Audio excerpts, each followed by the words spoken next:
ఇప్పుడు వినాయక పండుగని 9 రోజులకే పొడిగించారు. ఎందుకు? ఇప్పుడు ఉన్నటువంటి మన బిజీ షెడ్యూల్లో 3 రోజుల నుంచి స్టార్ట్ చేసేస్తున్నారు, 3 రోజులకి క్లోజ్ చేసేస్తున్నారు. అప్పట్లో ఎన్ని రోజులు పెట్టేవారు? ఇప్పుడు 11 రోజులు సరిగ్గా గుర్తులేదు, కానీ నాకు ఎక్కువ రోజులే పెట్టేవాళ్ళం.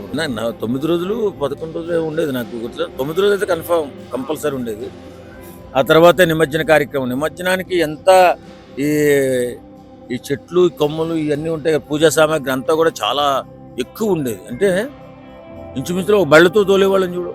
మనం చేసినటువంటి పూజకి ఉపయోగించినటువంటి ఆ పత్రి అంటారు. ఆ పత్రి అంతా కూడా బళ్ళతో తోలి అక్కడ ఉన్నటువంటి మనకున్నటువంటి చెరువులు, ముఖ్యంగా చెరువులు, ఎక్కువగా చెరువుల్లోనే కలిపేవారు. నిమజ్జనం చేసే మట్టి వినాయకుడిని నిమజ్జనం చేస్తే అది ఆ చెరువులు వేస్తే చెరువు అంతా నిండిపోయేది. అప్పుడు ఈ పత్రి అనేది వనమూలికలన్నీ కలిపి బాగుండేది. ఆ చెరువుని క్లీన్ చేసుకునేటటువంటి, అంటే మంచినీళ్ళు చెరువు ఉందనుకో, ఆ చెరువుని క్లీన్ చేసేటువంటి ఏదో ఓ సాంప్రదాయం అనేవారు అప్పట్లో.